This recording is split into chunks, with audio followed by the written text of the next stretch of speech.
least. Do you see it? We want to thank you for being here. We're somewhat smaller, but a perfectly formed audience. And we really appreciate your staying with us through what's been a very rich but also very long series of days for our people. It will be a lively event.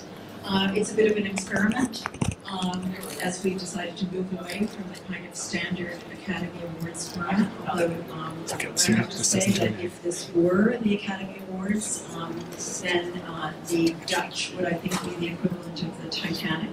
And this was an observation made by Sally Wyatt. We have an over-representation from the Netherlands, but I just wanted to say these decisions were made totally independently, and they're See, it doesn't like very well deserved. We took no bribes. Doesn't seem to be changing anything. You hear this, but nothing.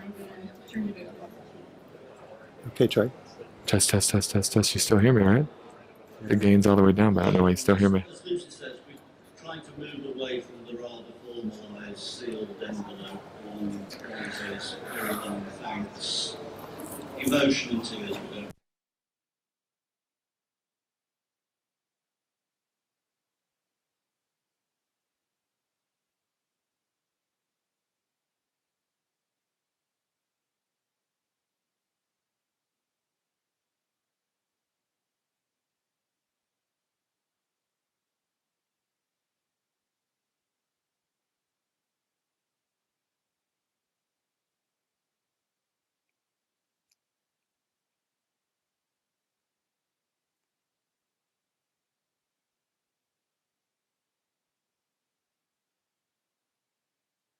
And we're going to have the presenters of the awards and the recipients of the awards on the platform.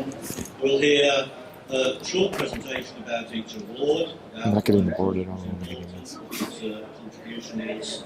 And then we're going to ask the recipients to work for their award by actually sharing observation, question and interacting with each other. So that's that. So can I start?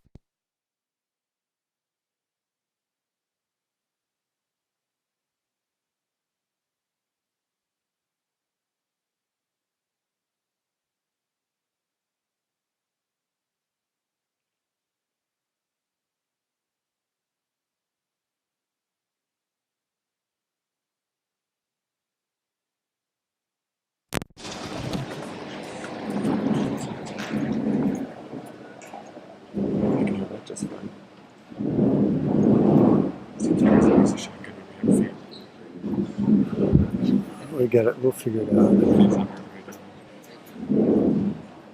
So you can hear me. Okay, so can we start with Kelly Moore presenting the Fleck Prize, please? Don't hear the shotgun in both ears.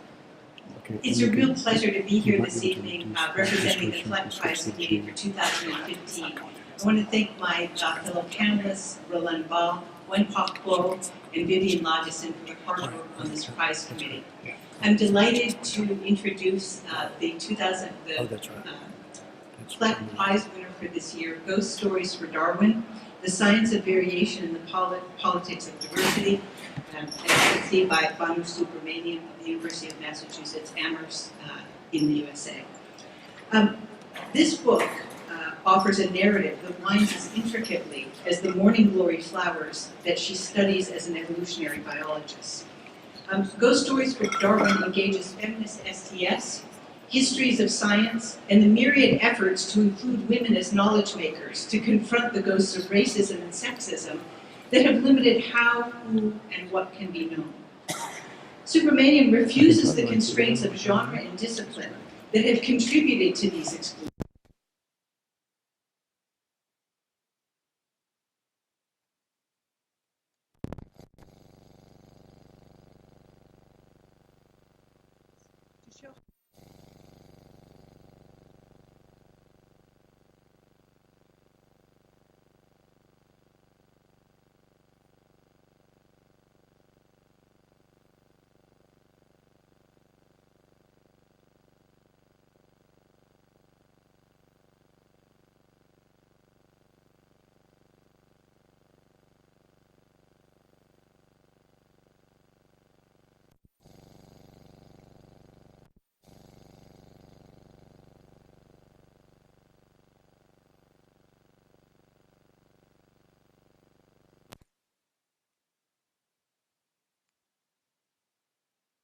I want to say again on behalf of the Flat Prize Committee, congratulations on a spectacularly interesting and important book.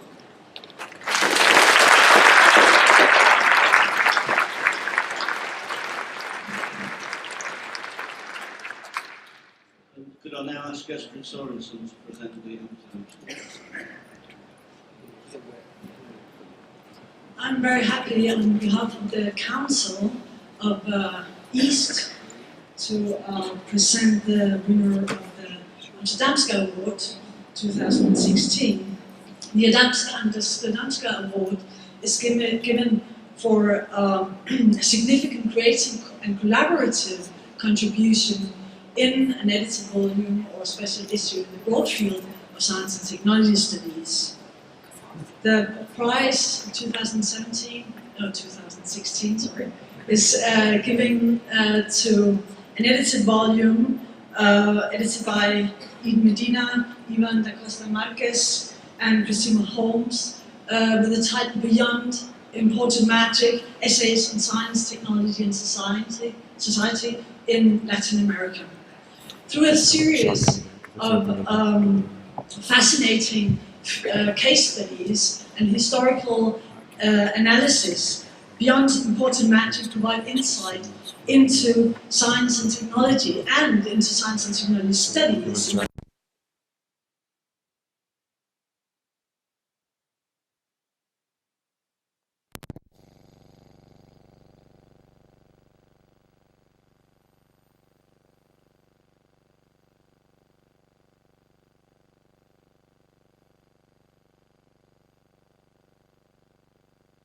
Scientists, communities, and environments, and how they create, adapt, develop, use, and indeed live.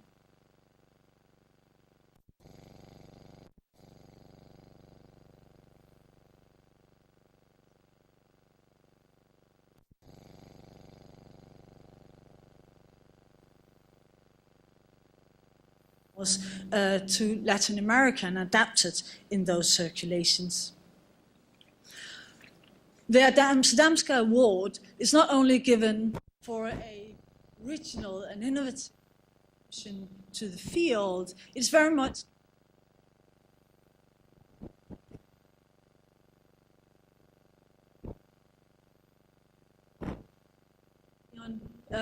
beyond important magic has been developed over a series of workshops among colleagues in Latin America and beyond, and also involving more people through call for papers to the book.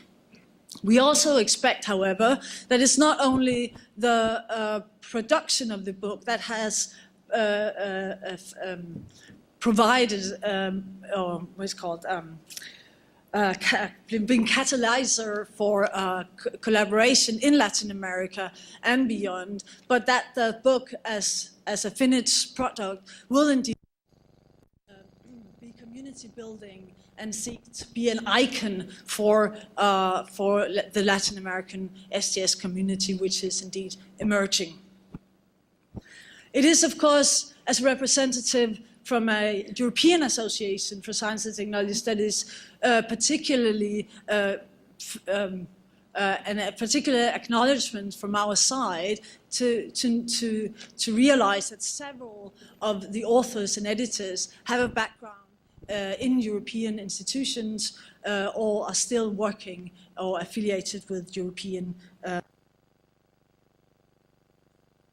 value for European STS scholars is to challenge prevailing concepts and methodologies through actively listening to what, from our perspectives, may be called different experiences.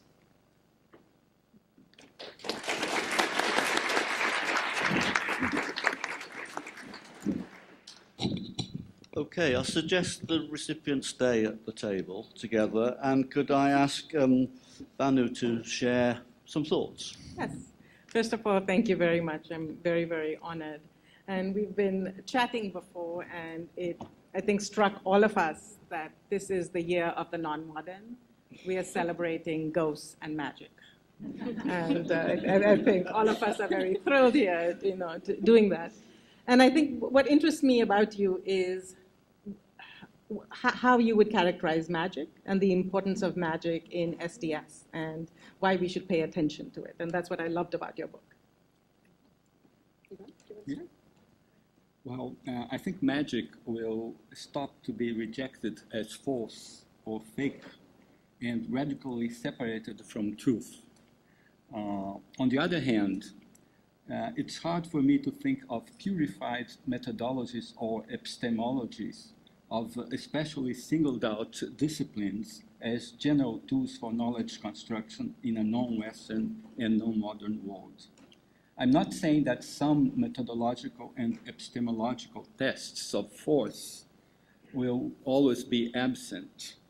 I think that specialists will continue to exist. They are good and they make special and but I don't think that disciplines, as they are understood today, will exist in a non-modern, non-Western world. The authority of the specialist will be crucially transformed and explicitly restricted to frameworks.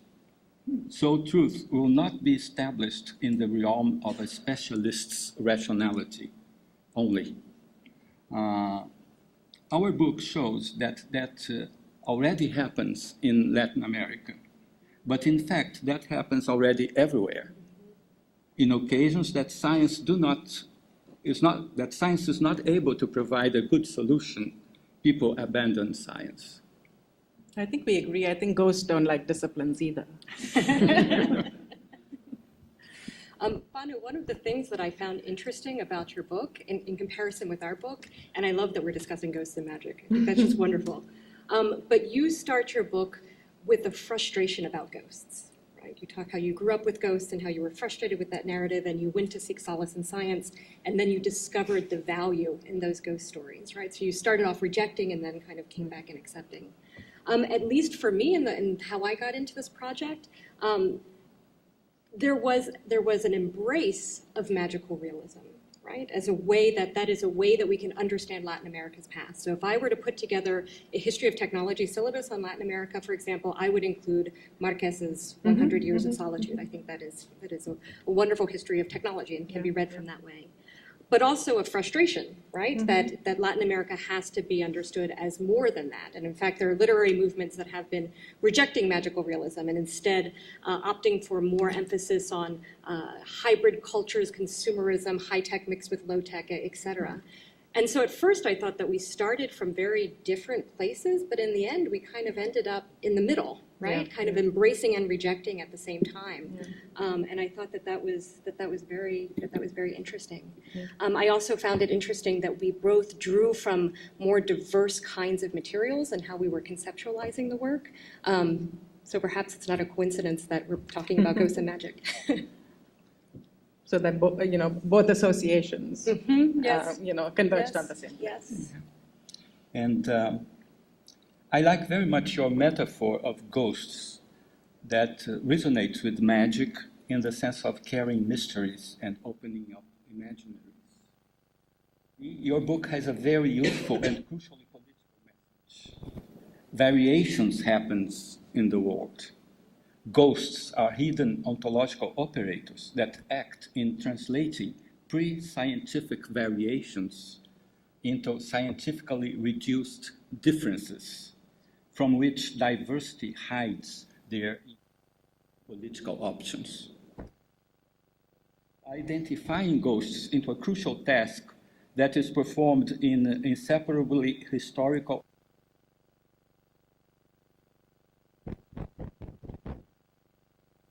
Buster. I cannot be successful unless I believe now, in contemporary times, that the woman is the future of man. Am I right?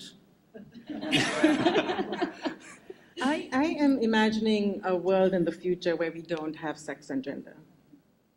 So I would prefer not to think in those terms. But I agree with you in terms of the ways in which I'm using the ghosts. And in part, it is the tradition of India. And for me, growing up with Bollywood films where ghosts are often unhappy people who have been harmed by history. And so in the, middle, a ghost will come, usually breaking into song in the, middle of fog and mist. And so the happy ghosts go away to a happy place. So it's only the unhappy ghosts that remain to talk about injustice and the problem. And they always only meet curious people who are likely to listen to them. So right? And so a part of what I was arguing in that work is of using it as an allegory for the kind of epistemology and the kind of openness we need to have about disciplines. Yeah. Good. Look, thank you. I think we're all very conscious that both of these books, I was pleased you shared, started with a frustration at the dominant narrative. And I'm intrigued at the commitment and energy to decide to actually not just complain about it, but to construct something different. And I think both of you have done a fantastic job in that respect. So we're going to have to draw that little session to a close. And thank you all very much.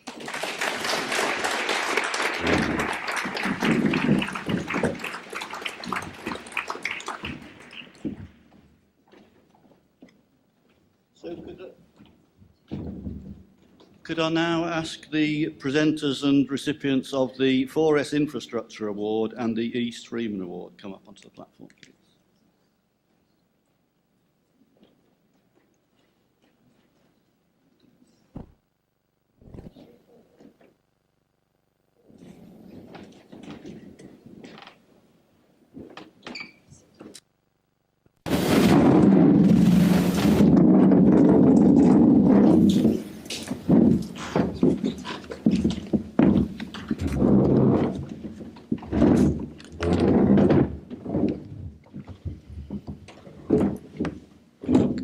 Okay, good. Could I ask Kenji Ito to introduce the Infrastructure Award, please?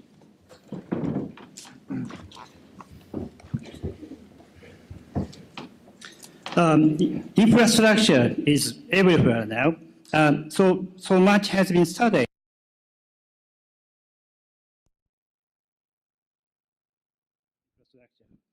The idea of this new prize, STS Infrastructure Award, is to use a little bit of reflexivity and to pay more attention to the infrastructure work in STS itself and honor individuals and other entities for their contribution to such relatively invisible and often unrecognized effort, which we could perhaps call STS by other means. On behalf of the STS Infrastructure Award Committee, co-chaired by Jeffrey Bauker and myself, it is a great pleasure to present the very first award to WTMC, the Netherlands Graduate School of Science, Technology, and Modern Culture. Okay, the full citation is on the website, so I'll try to be very short. WTMC is a truly remarkable, exemplary infrastructure work built across many Dutch universities. Over 3 decades, WTMC has been bringing together PhD students in STS across the Netherlands and beyond. It has been building cohorts of STS scholars through the workshops and the summer schools. One of the remarkable aspects of WTMC is that it is a trans-institutional endeavor. This means at least 2 things. The first, it is a collaborative project across institutional borders. They collaborate rather than compete with each other, which is something. And also the second, those who work for WTMC play a role beyond normally expected roles within their home institutions, with which most of us are very too busy to do anything else. So I am hoping these things perhaps gives some common ground for the conversation which should follow. Okay.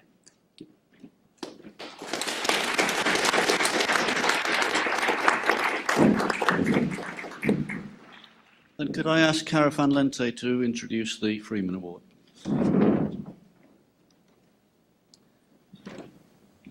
I'm happy to announce on behalf of the East Council the Freeman Award 2016.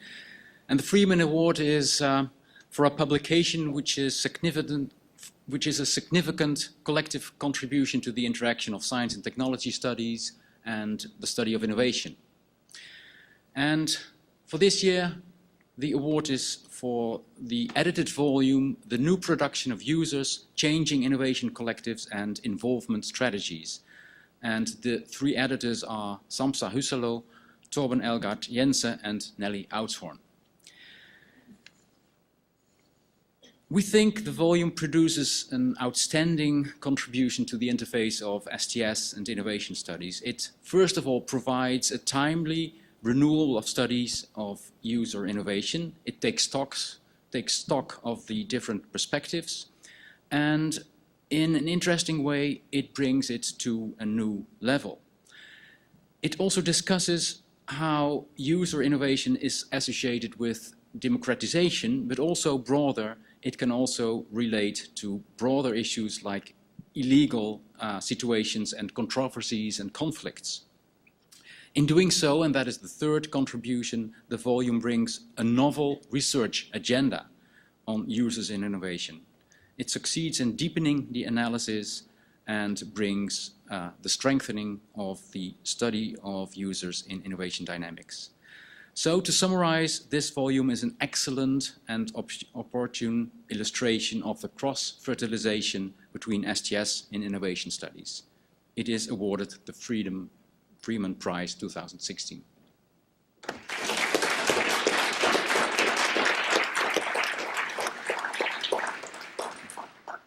Okay, Sally, share some thoughts with us. Thank you very much. Right, folks. As you've just heard, and as Nelly certainly knows, one of the kind of core activities of WTMC is to provide training for new PhD students and workshops, summer schools, and what have you. And we have this famous core list of literature on which we have wonderful STS texts that we think PhDs should read. So my question for you really is, should we put your book on the core list? And why? What would WTMC PhDs need to understand about the new production of users, and how would your book inform them? Sally, this is supposed to be a conversation, not a PhD vibe. Do you first want to go for yes or no? No, first yes, all of us. Of course. That's my contribution. Yeah, I guess the message, does this work? Yeah. I guess the message of the book and why it should be on the list is fourfold. Could be condensed into sort of 4 observations. Well, the first thing that really has changed in the last 20 or so years is that user involvement is no longer something which is exceptional or empowering maverick activity, but it has become sort of fact of life. Users have significant productive capabilities and they're exercised very widely in society. And the second point what we try to put forward in this volume is that this hasn't really gone unnoticed. So what we see is these increasing efforts to produce productive users by managers, designers, by other users and peers. And so the landscape has changed quite dramatically since the users were sort of first flagged in the previous volumes on users at the turn of the millennium. And this then links back to sort of core STS concerns that whilst user inclusion in innovation, in design, was almost by necessity associated with empowerment, by inclusion, this isn't necessarily the case anymore. This can happen, but it doesn't happen by default. And so we need to start asking new questions to understand how users can really shape technologies when they are simply co-opted, or what sort of more complex configurations emerge, because users are no longer naive themselves. They are gaming the designers, the managers, and vice versa. So we are looking at this sort of series of configurational movements rather than mere configuring or reconfiguring. Can I ask a follow-up question? I was going to ask Samsa to give you one back in return, actually. I would be very happy to. So WTMC, acronyms which you don't understand what they really stand for in another language are Science, technology, and modern culture. yes, I can, Okay. yeah, but VTMC doesn't quite map to that, does it? This is when you all break into dance, folks. Yeah. It's an infrastructure, and our Dutch contributors in the volume talk about, do interesting and important work on the work that goes into infrastructure. So do you first want to say something about what kind of work to support the infrastructure that just one award has gone into? Can you open the hood, so to say? Yeah, thank you very much. That's a nice kind of segue into this kind of picture, which probably none of you can see. And I hope I haven't forgotten anyone. And some of the pictures are a bit old. But I think the important thing, WTMC is an enormous kind of collective effort of a lot of people over many, many years. And I mean, not all of the members are up there. What I hope I've captured are all the coordinators, all the directors, all the previous chairs of the board, Hanni Sprong, who does a lot of the administration, and the incredibly impossible to find a photo of Marietta Campiani, but her name is there. I managed to get her name in there. I know she is very an invisible infrastructure, and some people think she's an avatar, but she isn't. But I think there is a lot of infrastructural work that does support VTMC, and I think in different kinds of ways. First of all, we hold a lot of our events in a repurposed Catholic convent. So there's all that earlier work of the Catholic Church that helps. There's the wonderful work of the Dutch infrastructure system, which when you take trains every day, you sometimes complain about. But in the grand scheme of things, Dutch railways are actually incredibly good, and Dutch public transport is very good, which makes it possible for kind of people to get together. As Kenji already alluded to, all universities kind of participate in WTMC, and we do this as a collaborative thing, and most of us do it most of the time with very little compensation, just for the kind of love of the field and bringing people together. And in these days of competition, that's, I think, a remarkable achievement. And then finally, I think it's not just the Dutch. I mean, I could say we're all Dutch now, but it is the whole community that's here today with 4S and East also makes it possible by, as anchor teachers at the summer school, contributing lectures at other kinds of events, all of your kind of wonderful work, and sending your own students to us. So I think this really is a kind of wonderful kind of, I'm very happy with this prize because I think it does recognize a lot of infrastructural work by many, many people. Okay, you're allowed your follow-up. You're allowed your follow-up now to Samsa. Yep. Oh, excellent. Okay. You were talking about, okay, users might get co-opted, users are also learning to game the system. So what kind of, is users still a useful word? Are there other kinds of identities, subjectivities, roles that we could kind of think about for people, and other ways in which people can be empowered? Yes. No, this is not scripted. We didn't plan that question. Yeah, this is not scripted anymore. So having written about, I guess all of us have written about for about a decade on how reductivist and horrible word user is, right? It continues to be this lingua franca, which is very hard to annihilate anywhere. And meanwhile, doing this, it at some point occurred to me that there are these other kinds of relational terms out there. Like, I don't necessarily feel myself a patient apart from when I'm in a hospital. I don't. When one of our colleagues were studying us, I didn't really feel like a native, but yeah, I was. He was American. He was studying energy research in Finland, so I was one of his natives. These are all relational terms, and so user happens to be quite exact sort of relational term to describe of the increased and increasingly individuated surveillance that modern technology makes possible. Do such metaphors conceal more than they reveal? Whitney fears that they do and argues for a more ontological approach that emphasizes the different realities that can be imagined through these new forms of data collection, including the realities experienced by the animals themselves. The payoff of this, and the relevance for STS more widely, is the argument that our accounts are also interventions, and that the choices we make about how to theorize our data have implications for what those we study, in Christopher's words, were, are, and can be. So thanks, congratulations at a distance to Christopher.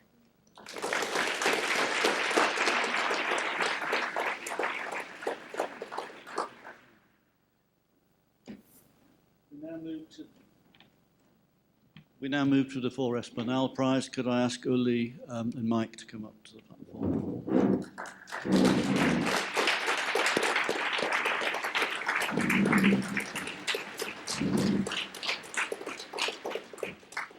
So Uli's going to make the presentation of this award, and then we're going to have a conversation between Lucy and Mike. So, tonight I have a special honor and pleasure to introduce this year's Bernal Prize winner, Mike Lynch. I'm speaking in the name of the Bernal Prize committee members, besides myself, Paul Edwards, Joan Fujimura, and Alan Irvin. And I hope I translate what we all discussed. Our task had to be to look out for a candidate who has made, along his academic life, I quote, a distinguished contribution to the field. Let me say it shortly, the selection process did not turn out to be very complex, as we quickly and unanimously agreed on our, if I may say so, candidate. Let me share why we think that Mike more than merits this recognition. Michael Lynch has indeed an impressive and long-term and highly influential contribution to science and technology studies and to the intellectual life of 4S as a society, and well beyond, I do think. Let me give you a flavor of what guided us towards this decision. Trained in ethnomethodology, Mike's early work would turn out to be central to the development of the laboratory study, something we take for granted today in STS as part of our historical development. It was his focus on ordinary action which has profoundly shaped the field. Mike has extended and developed the now widespread usage of ethnographic and ethnomethodological approaches within S2S. This, we thought, was perfectly complemented by his long-standing interest in scientific visualizations. He has significantly contributed to bringing our attention to what was then an often neglected area. Next to his papers, the co-edited volume Representation in Scientific Practice, which has been re-edited, has made a great job in drawing together different perspectives on that topic and in furthering our sensibilities to the issues. This could be complemented by his work on evidence, the DNA fingerprinting, which has really a convincing part, this kind of respect for the empirical detail with a strong sense of conceptualization. But we should also appreciate that along the way, he has also produced a number of papers, some being very nicely provocative. And I think one is very nicely fitting to the Barcelona venue, the one that is on science as a vacation. Nothing better. It is a vacation. Whoever thinks it's something else, that's totally wrong. Unsettling and challenging conventional STS assumptions like against reflectivity is, to my view, something a field like ours really needs. Mike is a distinctive and committed scholar who has raised the intellectual standing of STS and helped bring new generations into the field. He has played many important roles within 4S, not least as the president of the association. And if I'm allowed a little side remark, I will always remember your impressive presidential presentation in 2009 in the Washington Hotel at Halloween. I won't say more than that. Those who have been there will know it. And in STS more generally. He made an exceptional contribution in his 10-year period of editor in Social Studies of Science, with countless colleagues benefiting from his sharp yet constructive commentaries. Again, a small personal note. When publishing in SSS under Mike's editorship, he meticulously deconstructed my love for passive voice sentences, trying to chase even the tiniest little Germanism, which I try to keep alive. I admired him for this energy and perseverance. He really picked the last bits that I had hoped he would overlook. Don't worry, Mike, today I won't speak about all the other feelings I had about the process.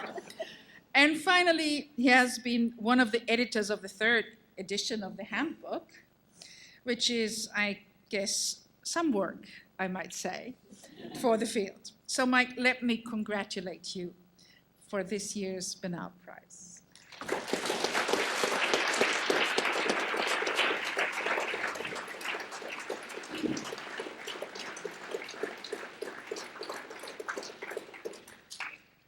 Okay, so this section of our program is going to take the form of a conversation between the two of us. And Mike and I go back quite a ways. So I thought that I would begin with our common coming of age in the 1970s and the 1980s under the influence of ethnomethodology. I think that's the appropriate phrase. For example, I'm thinking about your early collaborations with Harold Garfinkel and Eric Livingston in papers like The Work of a Discovering Science, which was published in 1981 in the Journal of Philosophy of the Social Sciences, and also Temporal Order and Laboratory Work, published in 1983 in the collection Science Observed. And then, of course, your own PhD dissertation, published in 1985 as Art and Artifact in Laboratory Science. And so I thought I'd ask you to just talk about this early connection between ethnomethodology and science studies and how you think about that. Okay, thank you, Lucy. I'll start with how I got into science and technology studies. I began working towards the PhD at UC Irvine in 1972. At that time, STS wasn't a field as we know it now, and the School of Social Sciences at UC Irvine had no departments. It was a recently formed university, and James March, a very well-known organization theorist, was an early dean who was an architect of this non-disciplinary school. The idea for this was that there would be cross-disciplinary or non-disciplinary clusters formed, and that this would develop innovations that don't fit within the boundaries of organizations, within departments. I understand from Alan Irwin that the Copenhagen Business School, where we had the last 4S East conference, also was influenced by March's hand. It was a short-lived experiment at UCI, but it was ideal for, at least for a time, for ethnomethodology and conversation analysis. And it would be for STS had it existed at the time in that school. Harold Garfinkel was visiting there. His normal position was at UCLA, and during my first year, and he was developing what he called studies of work in the sciences and professions. And one of the animating rubrics of that was that the social sciences, and particularly sociology, studied many activities: music, religion, the other arts, science, of course, and medicine, many topics, but often they left out the details of the practices, and he called that the missing what of work practices. So played music, police investigation, medical practices, diagnosis, laboratory shop work were things that were consigned to the disciplines themselves or the practices themselves, and not of much interest to sociology. My ethnography of a neurosciences laboratory started in about 1974 and 5, and I began without knowledge of the strong program at Edinburgh and SSK as it was developing elsewhere, like University of York and University of Bath. I only later became aware that Bruno Latour, Steve Woolgar, Karen Knorr, and Sharon Traweek were also doing ethnographic studies in California. I did become aware of them by the time I completed drafting my dissertation in 1978, and I had met and read many authors by the time I finished. The common agenda with David Bloor was his very famous line that he wanted to propose to investigate the very nature and content of science, which had been consigned to philosophy and specialized methodology. So to answer your question briefly, ethnomethodological studies of work in science and mathematics began independently from the new sociology of scientific knowledge that formed in the 1970s and developed through the 80s and beyond. But both reacted to a lack of attention in the social sciences to material performances, and differences remained with constructivism, actor network theory, the strong program, and so forth, and I've written about that, but there was a strong convergence on that core issue at the time. Okay, great. So then in the late 80s and early 90s, you had a series of publications that I've drawn on very gratefully in my own work. Maybe most notably your 1988 paper, The Externalized Retina, which many of us know, published in Human Studies. Then you went on to do the book Representation in Scientific Practice with Steve Woolgar, and the recently revisited version of that with Steve, Caitlin Koopmans, and Janet Vertesi. And then your book, Scientific Practice in Ordinary Action. And I just want to quote briefly from that and then pose a question. So you write, as soon as the statements with quotes associated with the various natural sciences, the utterances, speeches, equations, writings, citations, and other documents collected in the archives are recollected and placed in semiotic schemes, stable representations of historical lineages and semantic networks, social, historical, and ethnographic narratives, cognitive maps, and so forth, they become dissociated from the varieties of the deeds that give them their life. I really love that quote, and I wonder if you could talk a little bit about the implications of that observation for STS. What should we take from that for our own work? Okay. Let me go back a bit to sort of the background of that. It began with a preoccupation with what I call rendering practices, which in the laboratory I studied was a matter of turning laboratory animals into data displays of brain plasticity. The animal did not survive the ordeal. Ethnomethodology and conversation analysis have an attunement to spatio-temporal and sequential organization, and I transpose that to these embodied and instrumental practices with animals. This is in contrast to the overwhelming preoccupation with the correspondence between signs and reference in philosophy and through many of the social sciences.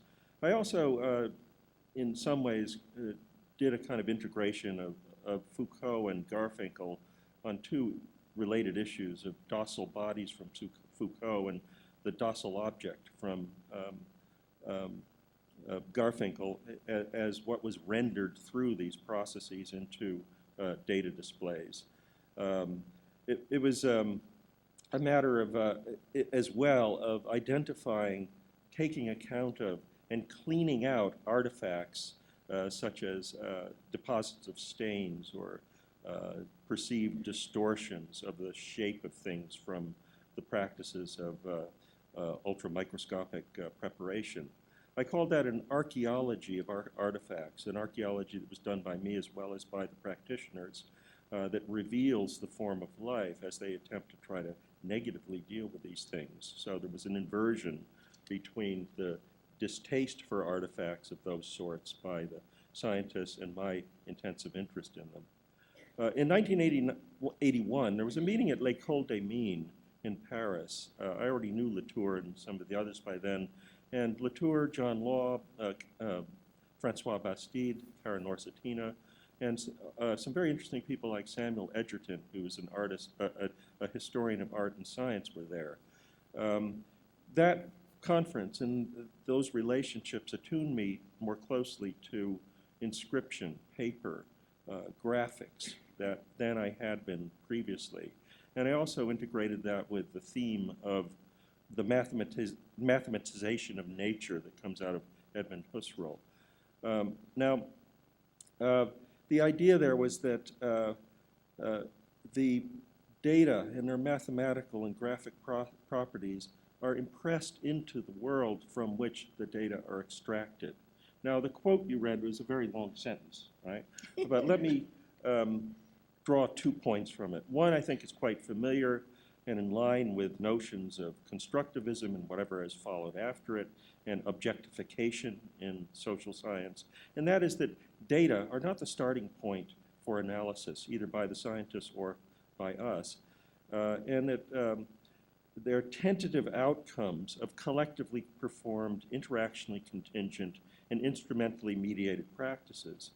The second thing is that post hoc interpretations of the textual products of such practices cannot recover such work.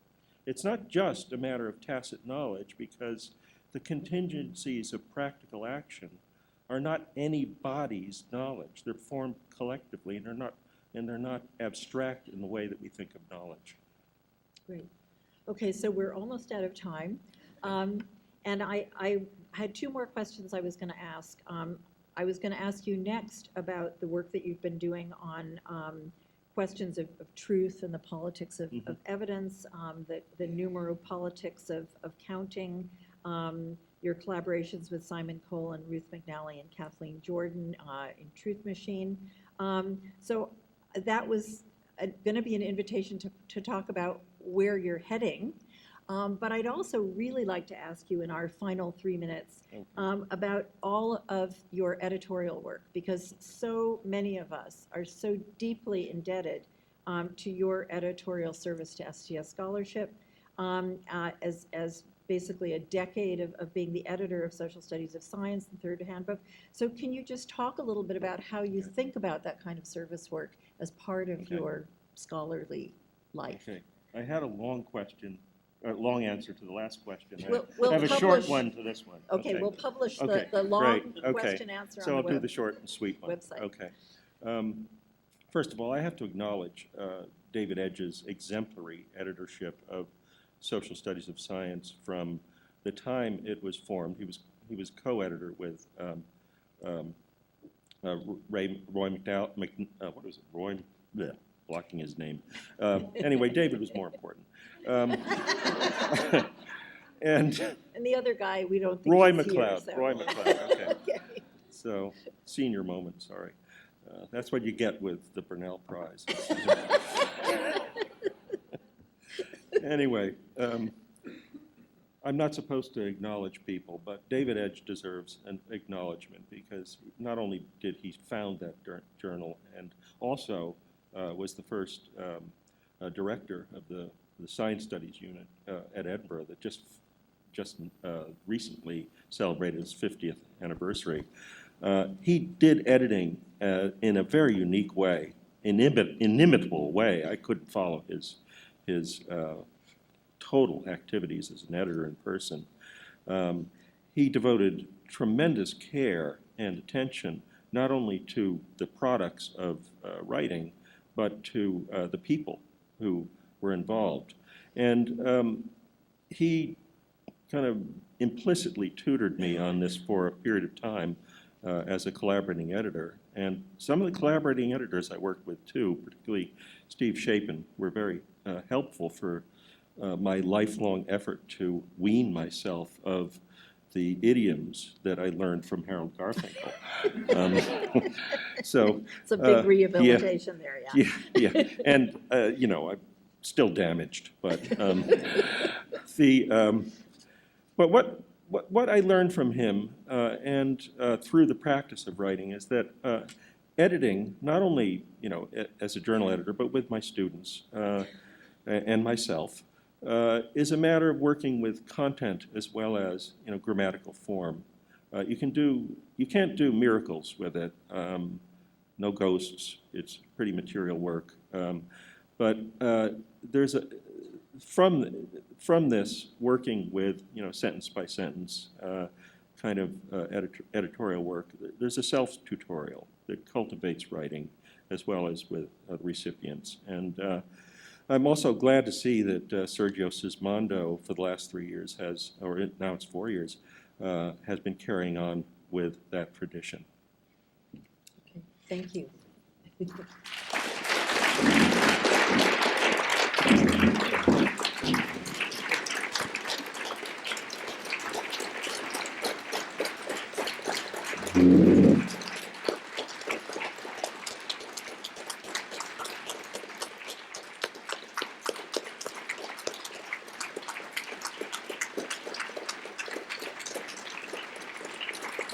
Okay, well, I think we could all have enjoyed continuing listening to that, but time presses. I'm handing over to Lucy now, who will be chairing the rest of the session.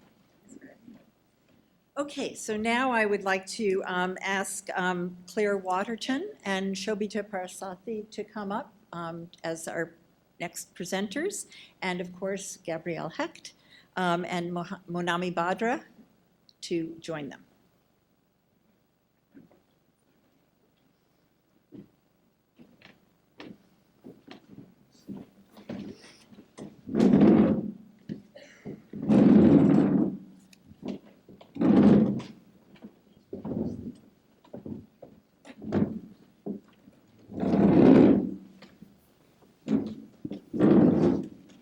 Okay, so I'm going to start by asking Shobita to talk about the Mullins Prize.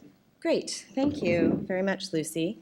On behalf of the Mullins Prize Committee, which was chaired by Tanya Perez Bustos, Daniel Breslau, and Kelly Owens, I'm delighted to present the 2016 Mullins Prize today.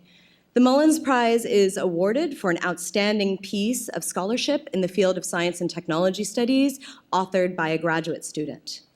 We read 22 papers that were diverse both geographically and in terms of gender, and we evaluated those papers according to their contribution to the STS field, the depth of research, the writing quality, and ethical and political relevance. On the basis of this review, I am extremely pleased to award the 2016 Mullins Prize to Monami Badra for her paper, Nation-Building Civic Epistemologies in India Through Nuclear Politics. Monami recently defended her PhD at Arizona State University in the Human and Social Dimensions of Science and Technology program, and is currently just started a postdoctoral fellowship based at The Ohio State University in the Department of Comparative Studies. The paper that Monami submitted is part of her dissertation, which focused on the contemporary politics over nuclear power in India, particularly the politics of knowledge around the rise of anti-nuclear activism, in order to gain a better understanding of the meanings and practices of Indian democracy. In order to produce this work, she did extensive fieldwork in India, including interviews, ethnographic work, and document collection.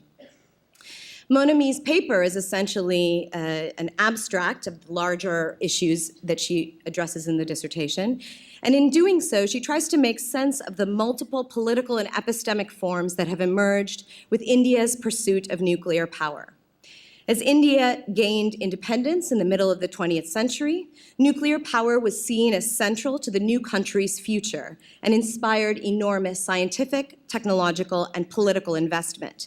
It was a national and nation-building project. But today, Badra argues, we see a fractious political and epistemic landscape.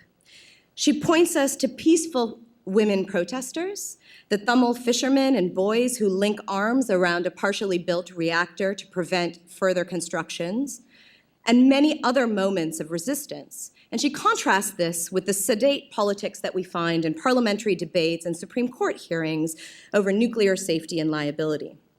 And looking at these contrasting politics, she asks, how should we understand these fractious politics? Can we talk about collectively held national rationalities, anchoring public debate around nuclear power in a socially heterogeneous country? Who are the publics bound by these existing modes of contestation?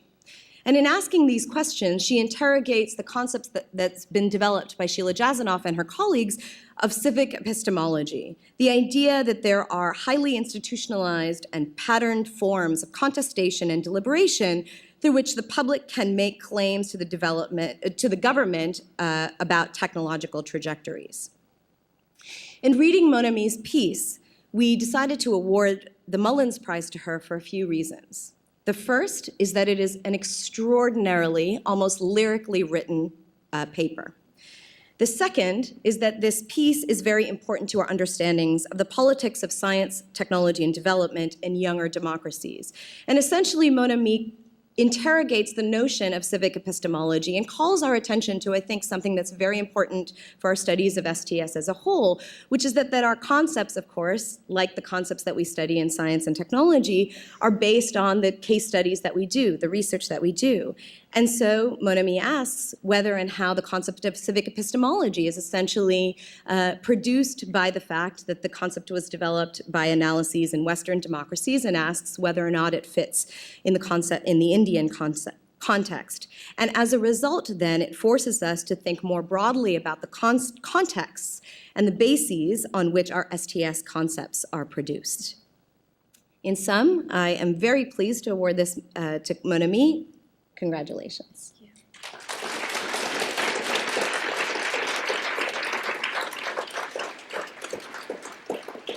Okay, and then I'd like to ask Claire Waterton to tell us about this year's Carson Prize.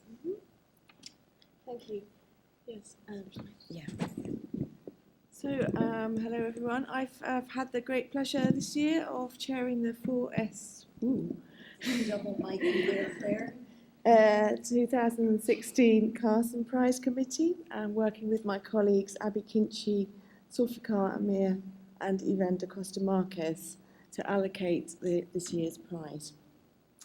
The 4S Carson Prize is awarded each year for an outstanding book-length work of social or political relevance in science and technology studies.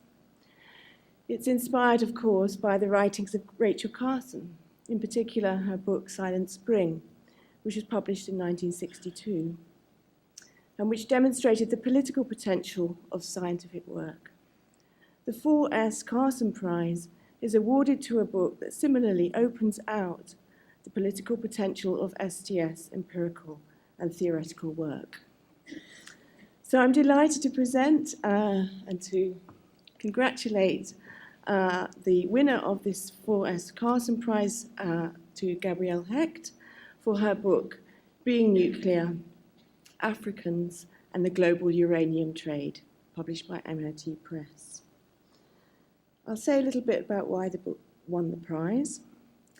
This book stood out among its 67 contenders for its exceptional empirical and theoretical scholarship, combined with its profound political messages for nuclear and so-called non-nuclear states across the globe. So I'll say a little bit about the empirical and the theoretical contributions. Empirically speaking, Gabrielle, I think, was trained as a historian, and this is seen throughout the book in her forensic quest and treatment of evidence, I think. Her fieldwork took her, and I believe parts of her family, to uranium mine sites in Gabon, Madagascar, South Africa, Namibia, as well as Australia and the USA. She collected more than 50,000 pages of archival material, a true historian, and she conducted 138 interviews, literally across the globe, in order to understand uranium markets, uranium mines, and the conditions of uranium mine workers in African mines. What's really notable, he thought, was the skillful way in which Gabrielle leads us through this rich and large amount of empirical material, with a strong and revealing theoretical framing concerning how things such as mines or markets are made nuclear, how they gain what Gabrielle calls nuclearity. Gabrielle deftly shows us how this status of being or becoming nuclear is rendered in different sites and at different times as either an exceptional nuclearity, and therefore something requiring action or infrastructure or agitation, or conversely as something quite banal, a banal nuclearity. And Gabrielle showed us exactly how this matters for issues of ontology, nuclear ontology, for issues of commodification and markets, for issues of colonialism, marginality and invisibility, issues of politics, labour, bodies and work, injustices, inequalities, and also looking towards the price of change, the price of making this different. So the book absolutely has social and political relevance, as the Carson Prize demands. The stakes, as Gabrielle put it in her book, in the global uranium trade are high and are accumulating. So, Gabrielle, thank you very much for a wonderful book and congratulations on this prize.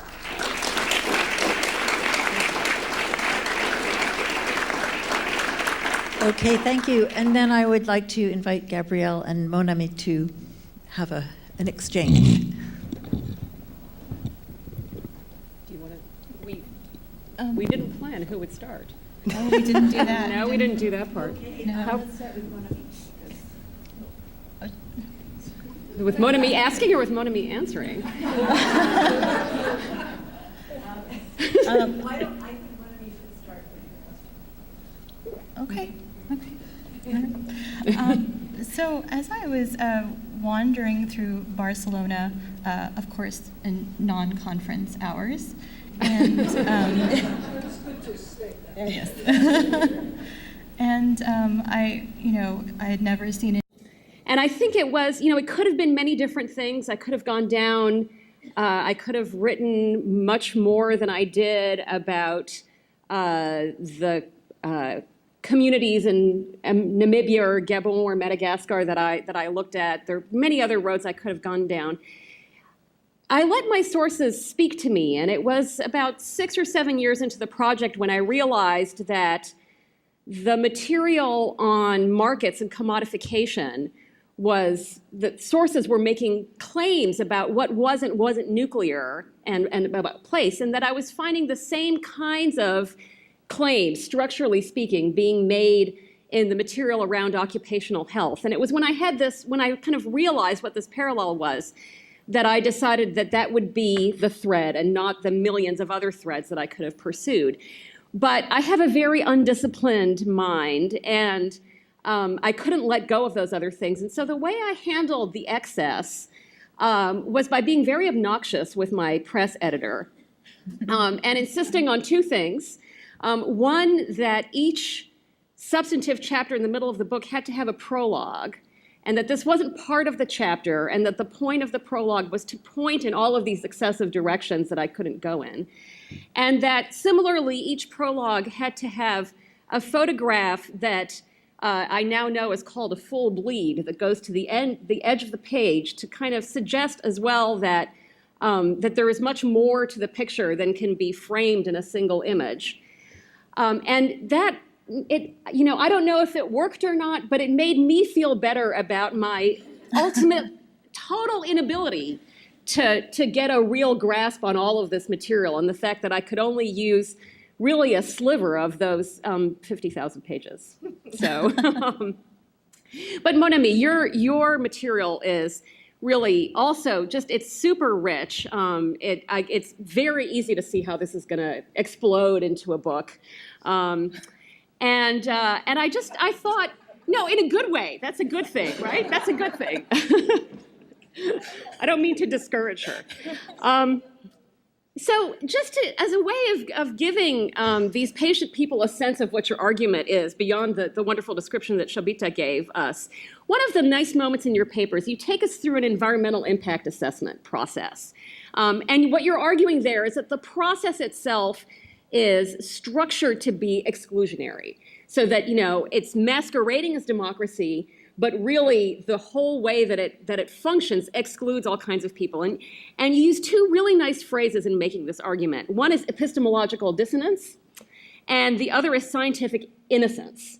And so I was wondering if you could just, via those two phrases, unpack a little bit for us your argument about how it is that these debates about nuclear power in India really are debates about Indian democracy and what it means, what democracy means in an Indian setting. Sure, thank you.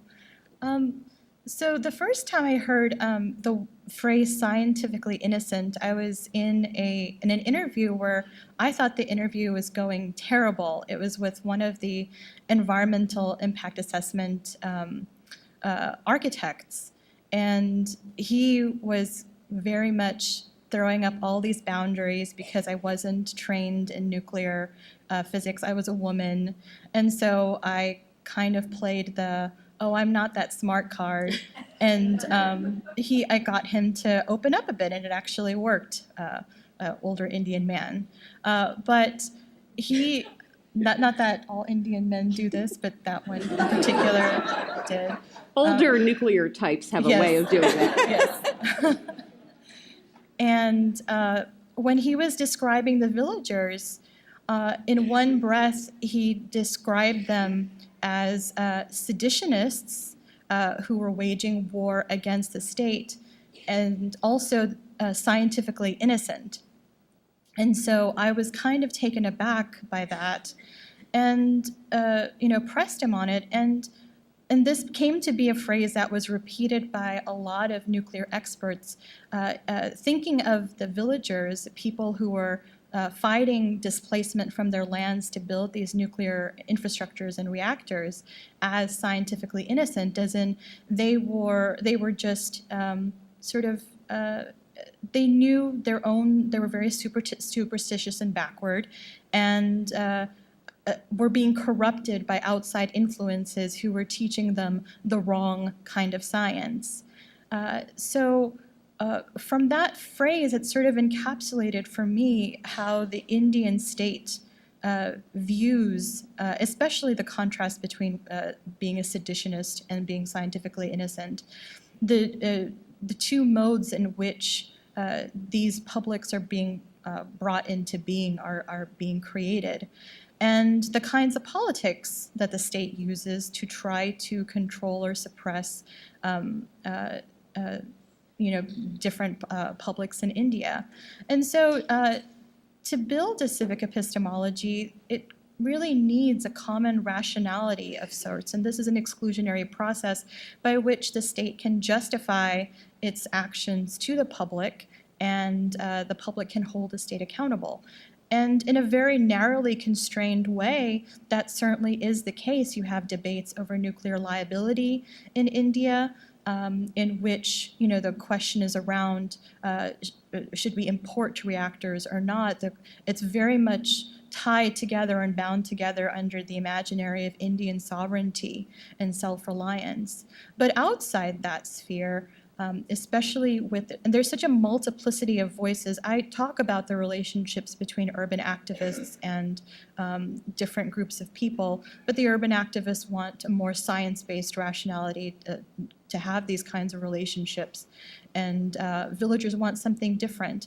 But the sense that there is such a multiplicity and fragmented landscape where it's not about what kind of reactor that's going to be built or what kind of technology. It's not even about risk or health and safety hazards, but all the other things that come with nuclear power, such as the fear of a lot of women who fear that they will be assaulted because of migrant laborers who come. There are migrant labor politics. There are the ways in which they connect to other industries. So there's such a multiplicity of voices that there's, I've been thinking of that in terms of epistemological dissonance. The expectations of how these groups think the state should behave based on either past experience or how they think that they're kind of culturally thinking that the state should behave. It's not happening that way. And so I thought that was sort of how I've been thinking about, understanding the competing processes in which democracy is being formed in India. Lovely. Okay, thank you. Thank you both for that wonderful round. And we have to move on.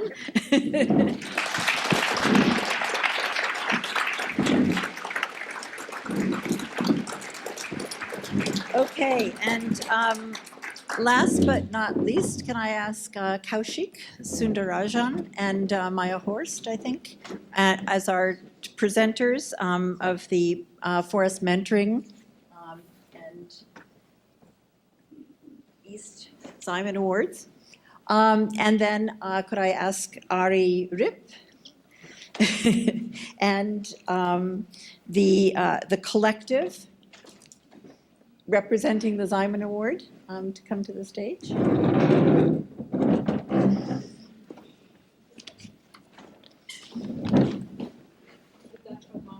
Yes. It's the Dutch again, yeah.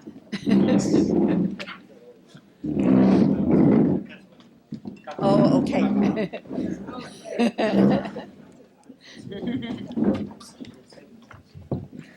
Okay, and Kaushik, would you like to start with the mentoring award? So the Forest Mentoring Award is an attempt on the part of Forest to recognize contributions that go beyond publication, contributions that often go unrecognized, but that are absolutely essential to the constitution of the field and to generations of scholarship.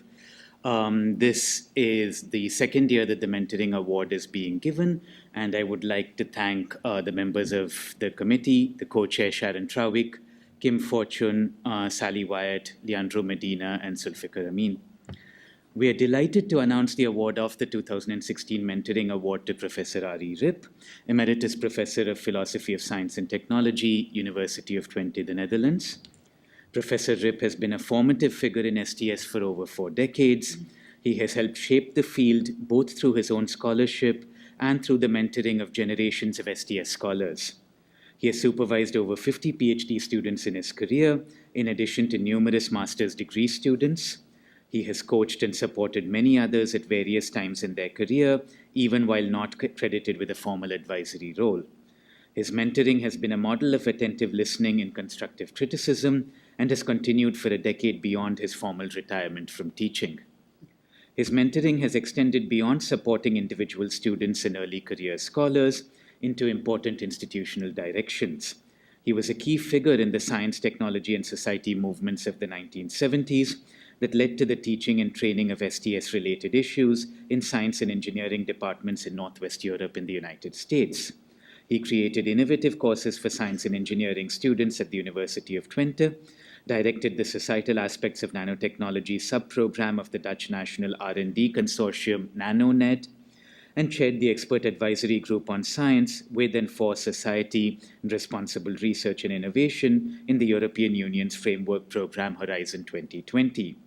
He was also one of the founders of the Netherlands Graduate Research School for Science, Technology, and Modern Culture, which has been providing PhD training for almost 30 years and about which we've already heard something about today.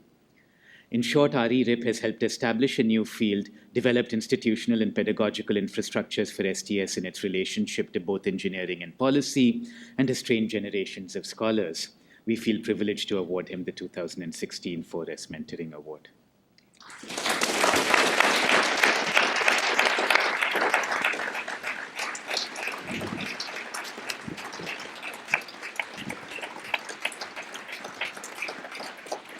Okay, and Maya, the Simon Award. Yes, thank you. So on behalf of the East Council, it's with great pleasure that I can announce that the 2016 East Simon Award for a collaborative promotion of public interaction with science and technology is made to the Leiden Manifesto. And by that we mean both the declaration, the website, and the international network that goes with it. But the recipients are Dinah Hicks, Paul Wouters, Ludo Waldman, Sarah de Rieke, and Ismail Verfos. The Leiden Manifesto is an initiative to engage with the rise of metrics-based research assessment by articulating a set of principles which draw on the insights of STS. It addresses a broad audience of evaluators who are often tasked with the role of assessing research performance with the ultimate goal of ensuring public accountability. The manifesto represents a serious and successful public-facing interpretation of the technical area of metrics which is understandable by a wide audience. It draws on state-of-the-art knowledge of research metrics and is linked to an extensive range of international projects, publications, conferences, workshops, and networks. The initiative is designed to influence evaluation practice rather than simply to critique it. It has thus developed a specialized discussion into a broad political conversation. Research evaluation is often treated in a technocratic and managerial fashion. But this initiative promotes a more reflexive approach within an understanding that metrics are an important part of research and innovation policy. It also provides direct and useful guidance to managers in the research and university sector, such as myself, and I have actually greatly benefited from reading that in my other role as head of department, so thank you for that. So, in conclusion, the Leiden Manifesto is an initiative which resonates brilliantly with the Simon tradition of speaking to a broad interdisciplinary audience on an issue with public and/or political significance. And I want to congratulate you warmly on receiving the prize today.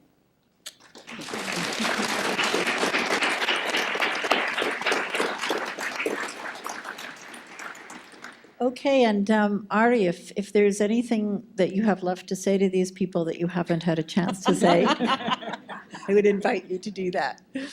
Well, you start, Sarah. Okay. Congratulations on behalf of the 5 of us. There's actually one Dutch researcher that is actually not here, Ludo Hoogman and Diane Hicks. I would like to mention that it's really a collective. Congratulations on winning the mentoring award. So obviously by pairing those 2 awards, we started to think about the relationships between mentoring and assessing. So we would be really interested to hear your thoughts on the role of evaluation and metrics in mentoring junior researchers, and also increasingly in an unprotected landscape, research landscape. So you coined that term, I think. Yeah, I started thinking about that because I've been looking at metrics and the rise of metrics and how they work out in some of my own work, but hadn't realized what I was then actually doing about it in my mentoring. So you reminded me of that part of the story, and I realized that I have actually been doing, over the years, been doing 2 things. One is trying to convey the idea that this increasing role of metrics is something like a game that we all play, forced by others sometimes sort of contributing to the continuation of the game, because we were doing things within the framework of those games. So, in a sense, you could say this is a game, the whole metric stuff, that we are creating ourselves, playing together collectively, and in a sense are prisoners of it. Sometimes self-chosen, sometimes we profit from it, sometimes we're just victims, as it were. So I wanted to convey that sort of thinking to my students, that there was this game out there, and you can criticize it as an outsider, but you're also part of it. And I mean, and this sort of being imprisoned, which also leads to reproduction of the game, is very visible in some particular instances, like the Shanghai ranking of universities, which is reproduced, its effect and its game character is reproduced all the time because of the way people refer to it. So training my students or letting them understand this dynamic was an important part. But then the other thing was actually training them or helping them to play that game and perhaps do better in that game, but still keeping some sort of reflexivity or some sort of ironic attitude about it. So we wouldn't actually go into the details of the metrics very often, but we did spend a lot of time in these tactical and strategic questions of what sort of journal to publish in and what would be the advantages and disadvantages. This whole thing of trying to go for a sort of top-level journal, which isn't so important in STS perhaps, or wasn't so important as STS. Maybe it will be coming, but in some other areas that I've been involved with, like business studies, it's very, very important. I mean, people have these lists and they tick off in how many of the top journals each of them has published, and so they keep the whole game in place.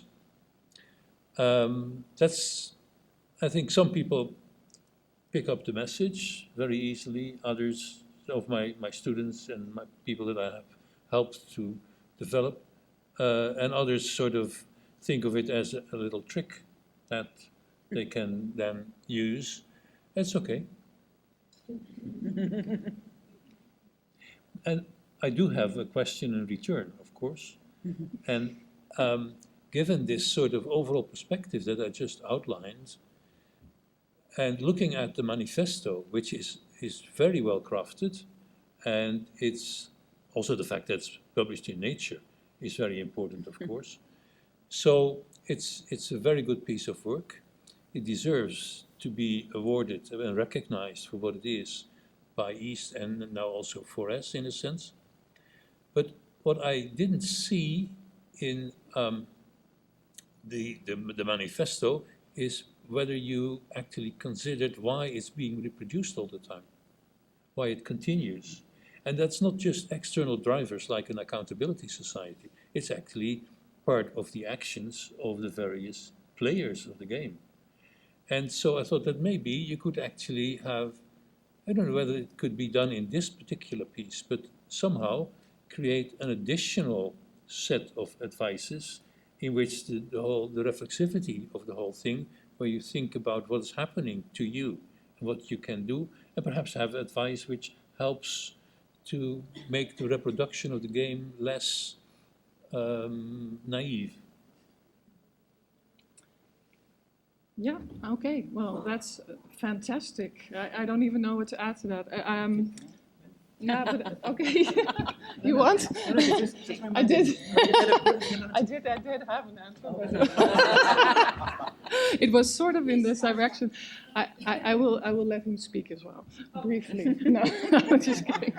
No, there's a special issue coming out on this shortly, but I guess the frictions and also the game and the enticement of the game, you just pointed out, it's very relevant. Many of us are experts in analyzing these dynamics, and we're part of this game.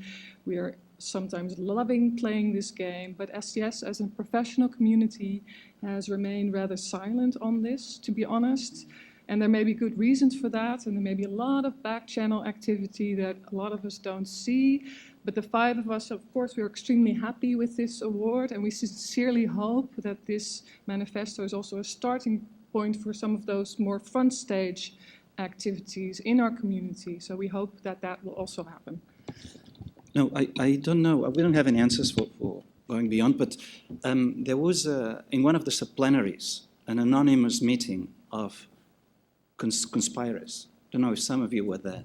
They were with the V of Vendetta mask, so we don't know who they were. But they came up with a list of to-do things, such as publishing without names, but in collectives, such as citing without journals, citing to the archives. And this is, I know that Vincenzo Pavone, who's one of the organizers, took some of the notes of the anonymous meeting, and there might be some follow-up. And this was sort of grassroots STS insurrection to follow.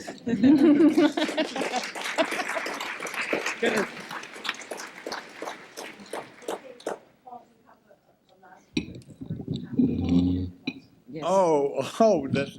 I never trust last words. No, well, I do indeed think that that it's very interesting. Well, actually, it relates to also the work by Mike. So this is a very interesting session, actually, because I see all sorts of connections, both on the political side and on the fact of how material practices and symbolic representations are interacting. And the big thing, of course, is that it's not only about metrics, it's also about how do we evaluate, how do we give value to particular types of work, what is made invisible, what is made less important. It's a big political game in which also some disciplines try to sit on top of other disciplines. And this can sometimes also be threatening for STS, even if it sometimes in the short term seems profitable.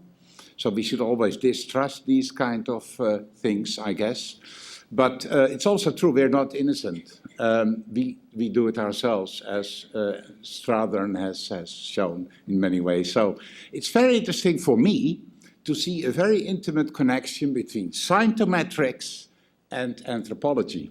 So the most qualitative and the most quantitative, they seem to be separate. It's not true. They're very intimately connected every time, every day in daily life.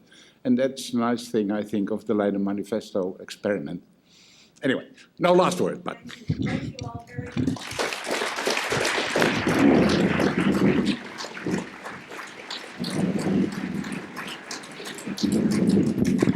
Okay, now, just to make it clear that you shouldn't leave quite yet,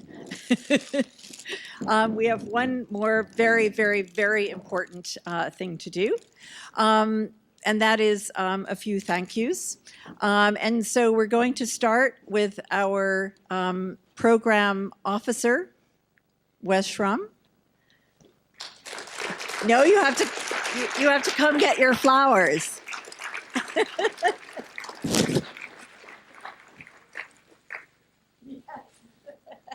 He thought he was buying them for someone else, of course. So. Oh, and I guess we should also someday find out from Ari how he did with his mentees up there in that photograph. Thank you, Wes.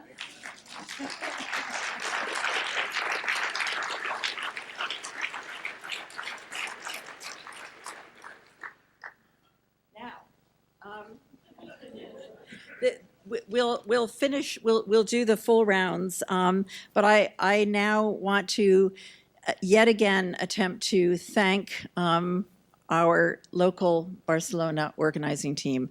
As you all can tell, this was just an extraordinary achievement to put this conference together. We have for each of them something to drink and something to read while they drink. So each of you will be getting a certificate, which is effectively an IOU for the 4th Handbook of STS, which will be reimbursed in December in the form of a book as soon as they're out in print. So I just want to read out the names and ask you to come up to the front with us. So we have Nerea Calvillo, and forgive my pronunciation, and Thomas Criado, and Mikel Domenech, and Danielle Lopez Gomez, and Vincenzo Pavone, and Israel Rodriguez Giralt, and Carmen Romero Bachiller, and Francisco Tirado, and also Miriam, if you're here, Miriam Arinas, and Rosia Tovar. Woo-hoo!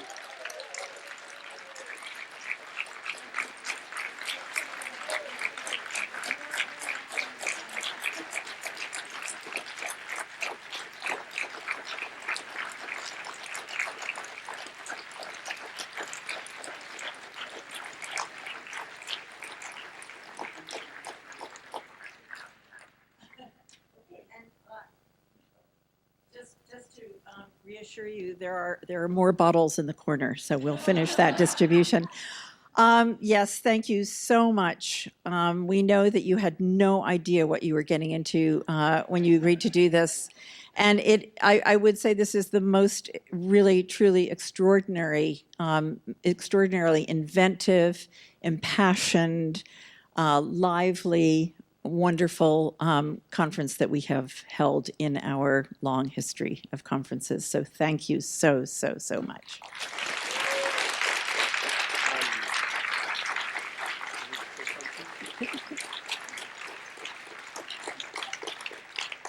Well, thank you very much. Thank you to all of you. This is for you. This is one of the STS. And the other is for Fred. Where's Fred?